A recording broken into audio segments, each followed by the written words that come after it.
મોમાં હમ. સરકાર તો હારી અત્યારે કેટલી ગરીબોને સહાય કરે હ નહીં, બહુ જબરજસ્ત સહાય કરે. મોણા એ સહાય કરે હે ને, પણ ગરીબો જોડે પોગતી નહીં, એ તને ખબર હે?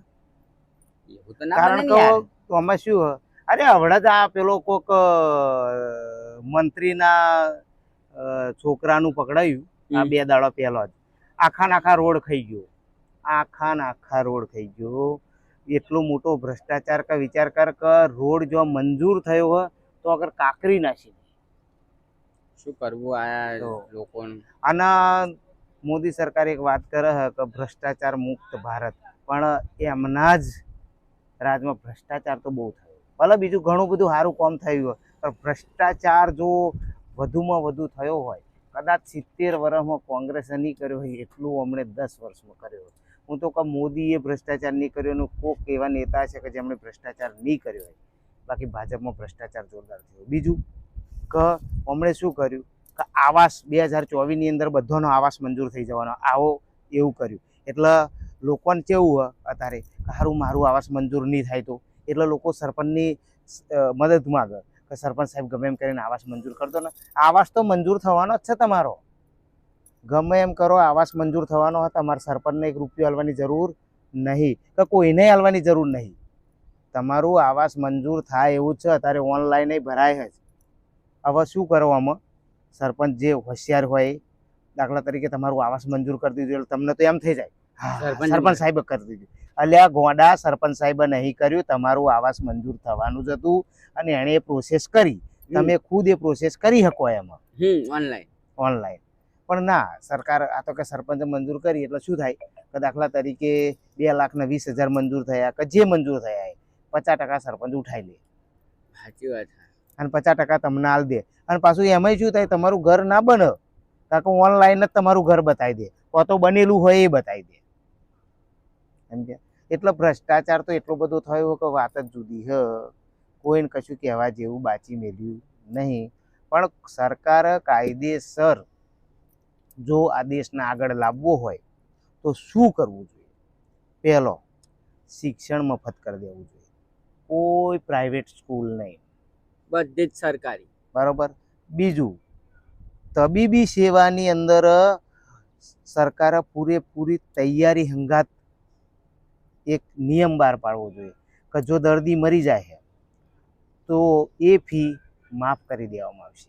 પ્રાઇવેટ દવાખાનું સરકારી હોય, બરોબર. સરકારીમાં તો જો કે ખર્ચો થતો નહીં, પણ પ્રાઇવેટમાં જો દર્દી મરી જાય તો એ જેટલો ખર્ચો હોય એ માફ થઈ જશે. એટલે પહેલો પોઈન્ટ કે ડૉક્ટર દર્દીને મરવા નહીં દે.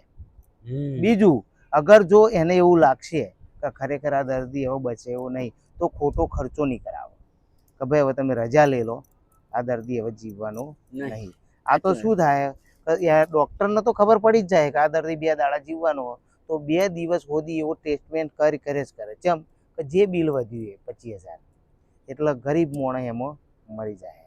બીજું કે શિક્ષણ મફત થઈ જાય, તબીબી સેવા મફત થઈ જાય. તો તમે આ જે આવાસને બાવાસ મંજૂર કરો હોય કોઈને જરૂર જ નહીં, તો કોઈને જરૂર હ નહીં. કેમ કે શિક્ષણ મફત થઈ જાય તો લોકો ભણવાના સારી રીતે. પણ આમાં કેવું થાય, શિક્ષણમાં તને સમજણ પાડું કે દાખલા તરીકે કોઈ પણ માણસ પ્રાઇવેટમાં ભણે, છોકરાને ભણાવે, પ્રાઇવેટમાં ભણાવે એટલે દાખલા તરીકે પ્રાઇવેટમાં ભણાવે, બરોબર, ખર્ચો કર્યો હોય, ફૂલ ખર્ચો કરે, પ્રાઇવેટમાં ભણાવે, પણ નોકરી સરકારી સ્કૂલમાં કરે. વાત તો તમારી ખબર હ કે સરકારી સ્કૂલમાં નોકરી કરશે તો પગાર 4 ગણો છે. જ્યારે પ્રાઇવેટ સ્કૂલમાં કેવું હોય, તમને વાલીઓને તોડી નાખવાના, બાકી એમના શિક્ષકોનો પગાર તું જોવું તો કે કડિયા કોમ જાય એટલો હોય. સમજ્યા? બીજું કે કડિયા કોમ જાય એટલો પગાર હોય પણ દબાણ પૂરેપૂરું હોય કે બાળકો કમ્પ્લીટ ભણવા જ જોઈએ. એટલે એ રીતે જો કડિયા કોમ જાય એટલા પગારમાં જો બાળકો કમ્પ્લીટ ભણતો હોય તો લાખ રૂપિયા પગાર જે તમે સરકારી સ્કૂલમાં લો એ શિક્ષકો કેમ નહીં ભણાવતા? રજાઓ જ કેટલી હોય શિક્ષક. તો પછી બીજું કે તમે શિક્ષકો જોડે કોમ એટલું બધું કરાવડાવો. ઘણા શિક્ષકોને કંઈક આપણે ચૂંટણી આવે તો એમાં મેલ દો, કોઈ કશું કોમ આવે તો એમાં મેલ દો. ખરેખર શિક્ષકો જોડે બીજું કોમ ના મોગો, પણ શિક્ષકો જોડે ભણતર મોગો કે તમારા સ્કૂલમાં જો ભણતર આટલીથી આ રીતે વિદ્યાર્થીઓ નહીં ભણે તો તમારો પગાર આ રીતે કાપી લેવામાં આવશે, તમને આ રીતે તો શિક્ષકો ભણાવશે. પણ ના, એ તો સરકારે કરવું નહીં. મને એટલી ખબર કે આજથી 25 વર્ષ પહેલાં જે શિક્ષણ હતું એના કરતો 25 ગણું પાછળ હ શિક્ષણ અત્યારે. જય રણછોડ. અમારો વિડીયો સારો લાગ્યો હોય તો લાઈક, કોમેન્ટ ને શેર જરૂર કરજો.